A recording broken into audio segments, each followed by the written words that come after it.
Okay, well, welcome to this afternoon's session, everyone. Thank you so much for joining us. Today it is my pleasure to introduce to you for our first session, Dr. Mark Blackburn from the CERC Research Council and a senior research scientist from Stevens Institute of Technology. As principal investigator, Dr. Blackburn will be presenting updates on CERC research tasks, transforming systems engineering through model-centric engineering. And with that, Dr. Blackburn, I turn it over to you. Okay, thank you. Yes, so today I'm going to be talking a little bit about our Navy task, our Navy Air task. I'm going to have one slide at the end that talks about the work that we're doing with the Army, which is sort of related. I always put this disclaimer in there, just trying to say that our university or our sponsors aren't necessarily endorsing any of the particular tools that we're going to talk about today, and we do talk about a few commercial tools. I thank some of you for actually going through and doing some of the updates with the poll questions there. I wanted to see, what familiarity you might have actually had with some of the stuff that we've been doing for quite a few number of years with NavAir. And so with that, so this is my set of researchers that have been involved in this task. So as I've said, it's systems engineering is a team sport, and there's probably quite a few out there that are in the audience right now that have contributed to this research. And so it started with the Navy back in around 2013, where Mr. Dave Cohen, and the reason I'm answering this question is because I'm seeing quite a few people that aren't really familiar with the systems engineering transformation concept. And I'm not going to go into it too much, but he basically, in 2013, asked the question, can we radically transform the way that we do work? And that was very document-based. And so we did a global scan, did a lot of face-to-face with a lot of companies that brought the best people that they have, and we basically concluded, yes, there's a way to radically transform it. And industry is actually moving faster. And in some organizations, like you'll think about, say, like an Amazon or any of them, we need to be that advanced in terms of DoD kind of work too. So in 2016, we actually started this. He created this systems engineering transformation concept. And so I'm only going to set that up in terms of give it a little bit of a scope in terms of what's going on. But what I'm going to do is that we did another report, and it came out just early in 2020 on digital engineering measures that were correlated to our Skyzer surrogate pilot. And we've been running this Skyzer surrogate pilot since 2017, and we've been capturing lessons learned. You can go out and get the latest report.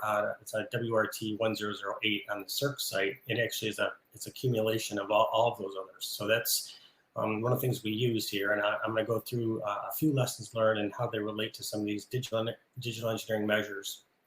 And I'm going to talk about what's called our Skyzer pilot, which is it's a surrogate experiment that was created.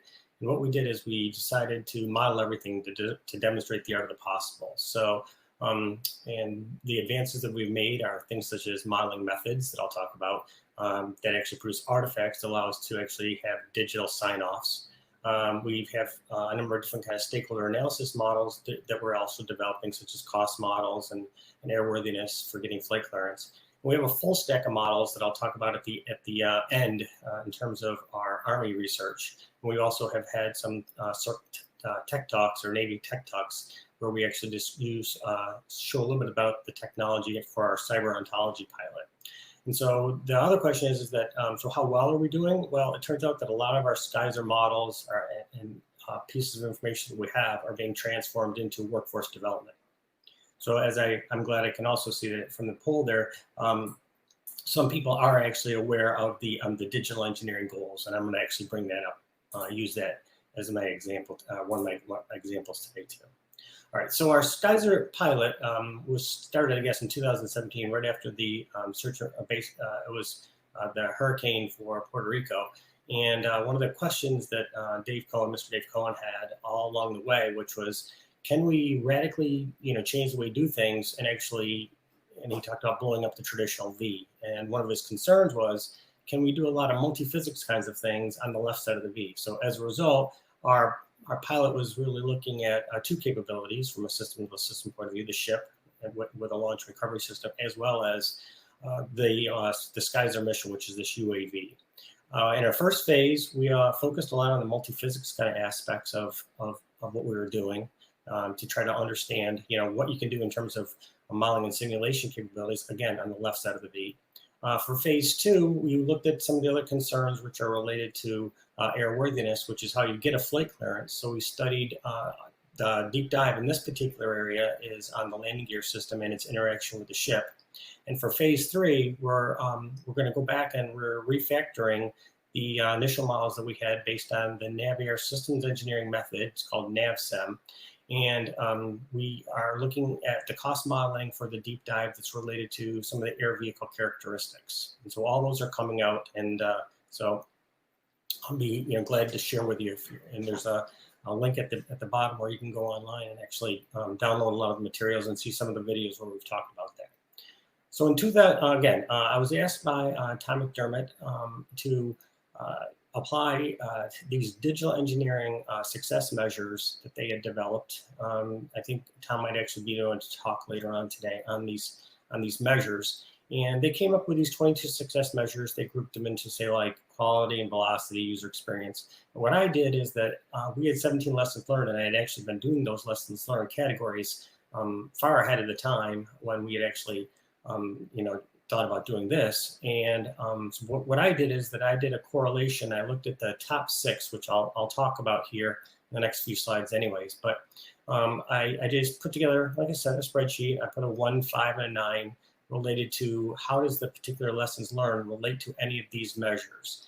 And so the ones I'm going to talk about are using an integrated modeling environment with an authoritative source of truth. That was a very important thing for us to get established. Our progress didn't actually move along until we did that. And then you heard Dr. Magnus talk a little bit about infrastructure, and that's exactly what it is. It's not IT, networks and communications. It's actually the infrastructure that we have.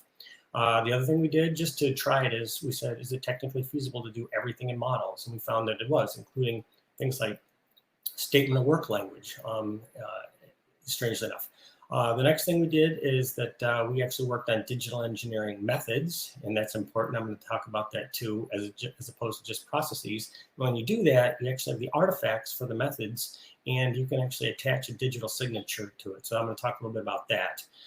We also, again, aligning with the goals, we had a collaborative environment where we had some interaction between the surrogate contractor as well as the government team. And then the last thing is that, so that's our thing that leverages and enables the collaboration in the authoritative source of truth. And so the things that came out the highest are things such as, improved traceability. And when you have an authoritative source of truth, as we're going to talk about, you can understand why. Consistency of information due to the modeling methods that we're using. Collaborative and sharing, that again is related to I'm using an authoritative source of truth with a collaborative environment. Automation, we get automation out of a number of things, and then a greater information access. So you can see the themes are that you're going to work in a very different way. It's not going to be with documents. You're going to be working in the environment.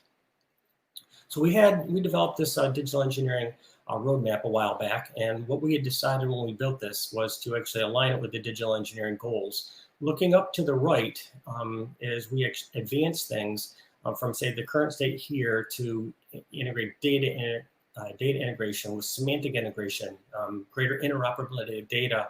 Again, I heard Dr. Magnus talk today, and I would say that we don't have to use all the exact same tools, but we actually have to have interoperability of the data, and that's the approach we've been using a lot with our Army folks more than our Navy folks. That we actually go very deep. Moving up the stack to get towards, say, like applications of augmented intelligence or basically digital assistance. So starting with that, I'm going to start here with goal 3, which was what was a technical enabler? And that is, I think, model-based systems engineering, which is a paradigm, not a particular method, basically advances systems engineering. And then we also used the OpenMBE environment that was open sourced by NASA JPL. That was very important for collaboration. And we also had an underlying model management system to support our collaboration framework.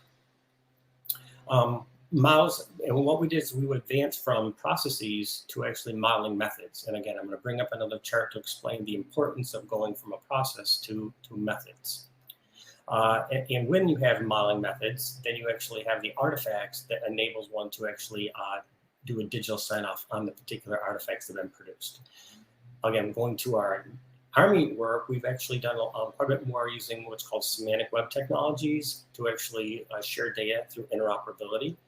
And that is actually increasing our semantic integration, which is going to get us closer to the augmented engineering by, and then also leveraging artificial intelligence and machine learning. And there's another talk by Dr. Mark Austin later this afternoon on some of our other work that actually takes AI and machine learning and moves it into support digital twin type of automation. So those are the themes of the things that I'm going to talk about a little bit. In some ways, I just covered most of this chart. So, I mean, Phil Zimmerman and Dr. Gilbert and Dr. Dahman actually gave a talk last year at NDAA, and they talk about these levels that we actually are dealing with here. And so MBSE, how it strengthens it is that it doesn't just describe requirements as we had traditionally done in the past. I was working with NavAris, had a lot of information and went from one level of requirement document to the next. But MBSE allows us to do some additional analysis, such as structural analysis, behavioral analysis, looking at the interfaces, and then we come up with different levels of requirements. And so what we need, though, is different kind of modeling methods to deal with the different concerns at all of these different levels.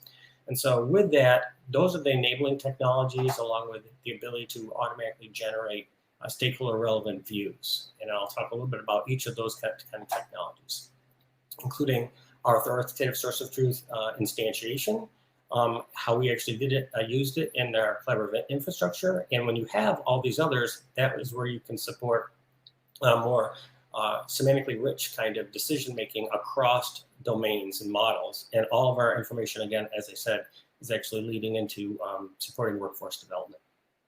So again, these are another view. So for those of you that had seen the SE transformation, Dave Cullen in some ways broke it down into element 1, mission modeling, element 2, government modeling, element 3, contractor, continues to refine the system model, and element 4 is all the subsystem kinds of things. So those are the 4 levels, and at each level, in some ways, what we do is that we tend to have requirements 1 level, we basically do analysis and come up with this new set of requirements at the next level, and on recursively. And so with that, I created this chart quite a few numbers of years ago, but I've resurrected it recently because I think that it resonated with a number of people. Some actually have asked me to use this chart, and I've allowed to do it. Well, let's think about this notionally. So I know it's a small chart, but we'll start with a higher level set of requirements, traditionally document-based. But what we can do from model-based systems engineering in a language such as, for example, SysML, is actually create the blocks that are actually the requirements directly in the actual modeling environment. And we do that for a set of use cases. And then we will do structural analysis, look at the blocks and the composition of the system. We can also look at the parts, which begin to give us our interfaces, but we don't necessarily have to do it in that specific order. We can actually iterate and actually do behavioral analysis, such as things that might be represented in terms of activity diagrams with control flow and data flow. And those data flow, they can also inform our interfaces again. So there's different ways. But we can also potentially refine use cases with other kind of behavioral mechanisms, such as, say, a sequence diagram. It might be relevant to software or communication kind of system. We can also refine use cases in a state machine, such as, for example, our landing gear, for it's the states at which it extends and retracts. Or we can have higher level kinds of things, such as the UAV is moved out of the hangar, set up for takeoff, fly out, come back around. And so those behaviors, all of them are necessary to all the different kinds of levels, but some of those are very appropriate to others. There's also other ways for us to describe additional kind of design constraints in terms of the properties that might exist, such as weight or other kinds of things, or endurance. While you can be able to do that in some of the kinds of tools, more generally, we're probably going to do it in other places, and I'll hit on that in a minute also.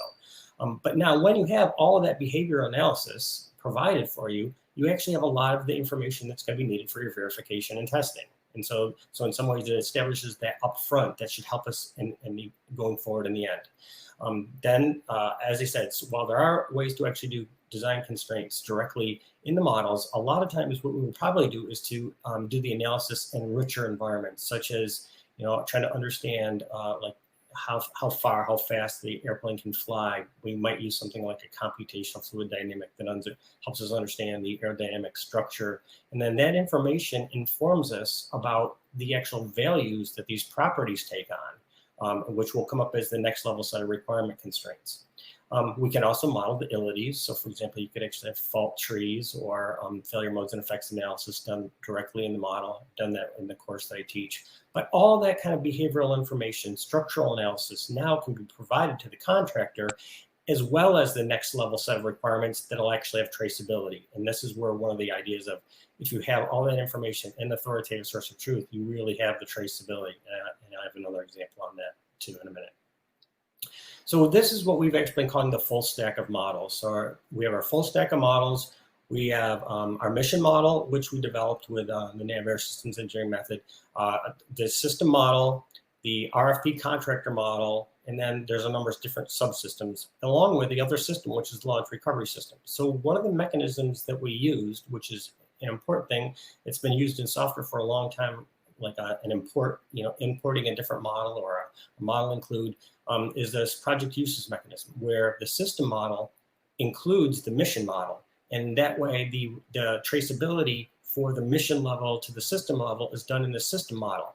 And so, for example, if there was some kind of a change that's made to the mission model, then because it's completely linked in there and actually in the same repository it's linked, you would actually know immediately. And so that is the essence of getting to the authoritative source of truth.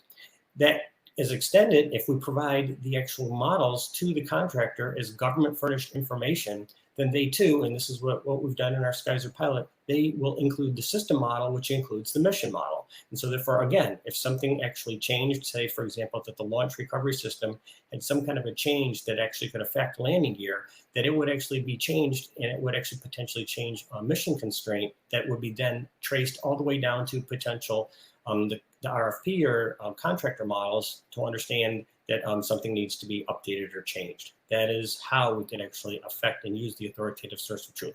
So there's two parts. There's the data part, but then there's also the enabling technologies part, which I'm going to talk about in a minute. Now, another thing that's been of great concern is how do we actually deal with a lot of other stakeholder-oriented kinds of things, such as getting a flight clearance or the cost modeling. Well, what we have is we have reference models that have been created. They're evolving. They're not complete, including, for example, the NavSem method, okay, which is distro A. So if you haven't had it, you can't actually get that one. But for example, for airworthiness, which may be based off of criteria for flight clearance, there's a MIL standard, say 516C. What we want to do is we want to take the criteria from the airworthiness model, and then in the context of the actual requirements or design or analysis that were done by the contractor, by the actual government side, as well as the contractor side, we want to look at the criteria and add the additional information that needs to satisfy airworthiness in the context of that exact, that system's information. We're doing exactly the same kind of thing with the cost modeling. And there's a number of other things that are related here, and even from an access point of view, because, so you notice again that the cost model imports the Skyzer model. So therefore, if you needed to have, say, for example, restricted access and have only a fewer people actually be able to see this cost information, which might be possible or needed, only those that actually have access to this model can see it. And so there's a number of kind of things that are actually reported in those lessons learned. All right, so now, that's the data, that's the information, that's the model information that we have, but we also have to have the enabling capabilities, so our instantiation we used, it started with the OpenMBE from NASA JPL, which was had some really nice capabilities in terms of the model management system, as well as a view editor, which allowed us to actually render information that was generated through a capability called DocGen. So the government side actually had the Teamwork Cloud, so we still use the No Magic Teamwork Cloud, but we also have the model management system.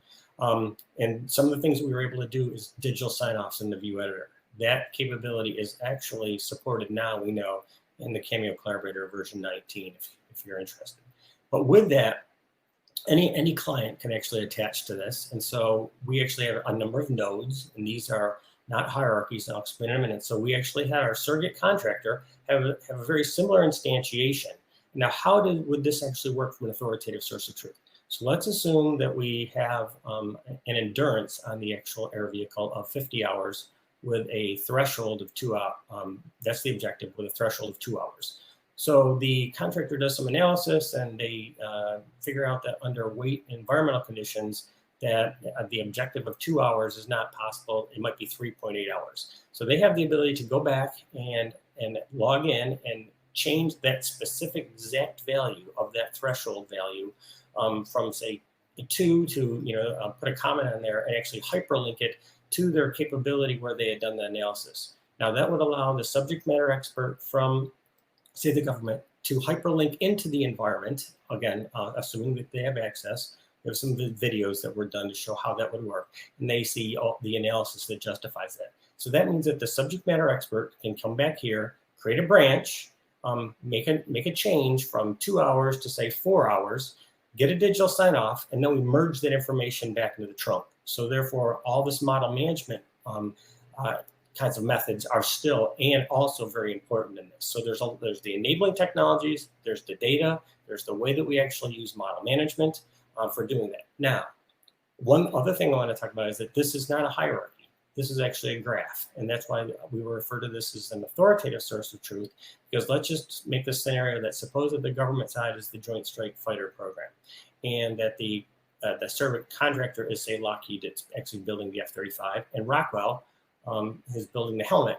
So in some ways, the government has contracts to Lockheed and to Rockwell, but also Rockwell is a subcontract to the Navy. So that, again, this is a graph. This is the way that the internet actually works, and that's the way our authoritative source of truth will work in the future. All right, so I've briefly talked a little bit about this capability. So there's 3 parts. There's the plugin that you use inside of a Cameo collaborator or Magic Draw kind of tool, where there's a DocGen view and viewpoint hierarchy, which I'm going to explain here, that can be generated and pushed into the model. And it's a rendering of information that's actually stored in the model management system. So I'll talk about that in a second here. So what are the parts for a view and view hierarchy? So you have a document, you have views, and views expose model objects. So this particular package, this mission requirement package, is exposed, and then the viewpoint is like a little program that reads out the information that's associated with it, in this particular case, images, and actually places it in this particular part of the quote generated document. But notice that this same package can be exposed in other places. So this particular viewpoint just pulls out the images. This viewpoint pulls out, say, the tables, for example. And so a lot of times the subject matter experts will only be actually looking at the information that's in the generated specification, which can also be printed out. All right, so we use that for our project, and this is what the output would actually look like. And what we did is that there's a systems engineering, a NavSim process model that was created. And what we worked with them to do is to say, look, you need more than just a process model. You need to define the specific artifacts. And that's why I used that build chart a minute ago to talk about these specific artifacts. So what's an artifact? Like a use case, for example, like a state machine, like a logical internal block diagram, a logical component. So these are all artifacts that can be rendered in those types of actual tools. Now the systems, and the NavSim method is broken into a number of parts. They have the mission model, they have the functional and logical context. And so this actually is, say, the mission, selected mission operational use cases. Notice that that is actually the context from the mission model. And because we have the authoritative source of truth, in the SKYSER system model, we have access to the particular use cases. So that's how they can be linked here. Another part is that they could, Navier generally will only do the functional logical information that actually goes out with the RFP. Why would that be the case? Well, sometimes they may not want to actually specify or constrain the actual contractor. So for example, you might describe that I have to have some kind of capability for landing gear, but you don't necessarily want to say that it has to be a hydraulic or electrical one. And so those particular decisions, while they can be done as part of the Navier method, what we did for the SKYSER surrogate pilot is we did the physical architecture aspects as a refinement of the system model in the RFP response. So again, going back to the example I'm going to show here in a minute, is that we have the document. There's actually the views that basically expose model elements like mission use cases. And then the second part we're going to do is we created this concept for digital sign-offs. And so we can have a viewpoint that's a sign-off that uses a particular template and it's associated with the particular model object, in this case, those use cases. And so when we use DocGen to actually generate the spec, you can see that we actually have the operational use case that has been selected here. And I'm going to actually just show just one today. There's one in the backup of the slide deck too that talks about it in terms of for failure analysis. But Dr. Blackburn, you do have about 5 minutes. Okay, all right. So we're just going to look at this one. So inside the generated spec, and again, this is the view editor, you end up having the operational use case. And so we can have a digital sign-off that, and these are template based. So in this particular case, we can have approval, who is approved by, but we can also have, say, different approvals. So in other words, it might actually be the subject matter expert as well as the chief engineer. We can actually associate, say, even a completeness with it. How complete do I think this is? We can actually have risks. So we've been actually discussing this with our NavAir colleagues, and we have some people from the Air Force that have been joining us, and the Army as well, to talk about what kind of templates would we actually make. And so that's where we are currently. Is we have a number of these different digital sign-offs, and we're also looking at how we can actually move away from a traditional PDR, classical kinds of reviews to these continuous ongoing baseline progress measures. Greg Page at NavAir is sort of leading that for us. If you want to understand, and then there's also, we can actually look at different kinds of measures and metrics. So for example, we can look at the number of sign-offs that are available, but we can also talk about things that actually do calculations to actually get some metrics. So we are currently, I said, in the process of doing that. If you want to go to this URL, you can actually see it's about a 20-something minute video of actually doing digital sign-offs and explaining this process again. Another thing is that I believe almost all of you should probably be able to log into the All Partners Network. There's been 60 different products that we've made, including the reports, all the different models, the different versions, the generated specs that we've had, and numbers of videos. And so there's a spreadsheet here that tells you exactly what all the different elements are, what they're about, what they're ongoing, and it tells you the location of where they are. That's a good resource. And here's the URLs to those. We have 2 sites. One is for industry and government, and that's the Skies or Surrogate Pilot location. Everything in there is distro A. There's also a research group. All the things that are in there are not necessarily distribution D, but they are things that don't have a distribution A marking as of yet. And so for my last talk, or my last slide, is that this is the full stack that we're using for the Army. And again, this is an idea, I would say, that is a little bit more advanced in terms of what we're doing. So we have a reference architecture, which is associated with ontologies. And we have mission models. We use graphical ConOps and gaming engine, the Unity gaming engine. We have system models, and then we have system analysis models that actually link descriptive models from the mission model to the system model to the analysis model to multi-physics kinds of models, say for finite element analysis, structural analysis, thermal analysis, computational fluid dynamics. And then again, we have the view editor with the digital sign-offs. And so this picture effectively shows the combination of all the models that we have, as well as all the actual tools that are involved in their development. And I thank you very much for your time.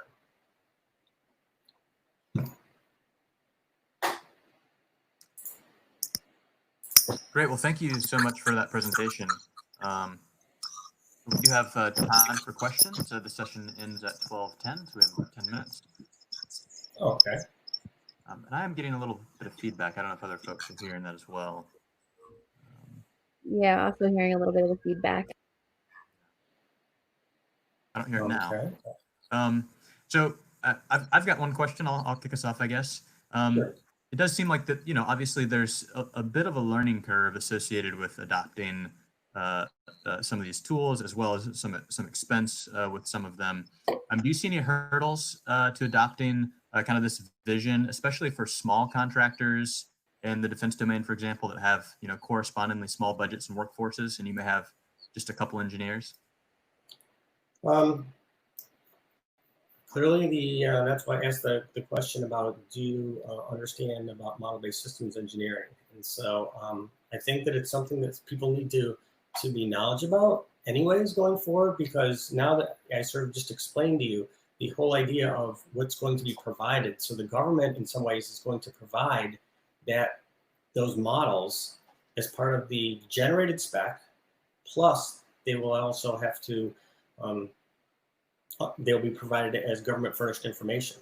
The question is that if you're a small contractor, will you actually be just working on a part of it? Will you possibly just be working on an electrical system or or the software? And in many ways, we had our subject matter expert who actually did digital sign-offs for source selection, had never taken a SysML course at all, but was able to go through and actually understand and read it. So I really believe that the things that we're talking about, understanding that there's text requirements and blocks of those requirements, there are different behavioral information such as blocks and their interfaces, and there's behavioral information that would be related to asynchronous processes with control flow, data flow, very, very old activity type of diagram or flow chart kind of concept that's been around for quite a while. Sequence diagrams should be very familiar to almost anybody in software. And then in state machines, it seems like most organizations should be able to understand, at least read those things. So I do think that they would need to do that. But I think that if you're going to be a contractor, you're going to be selected for a program on this, that those are skills that you will absolutely have to have going forward anyways to be competitive.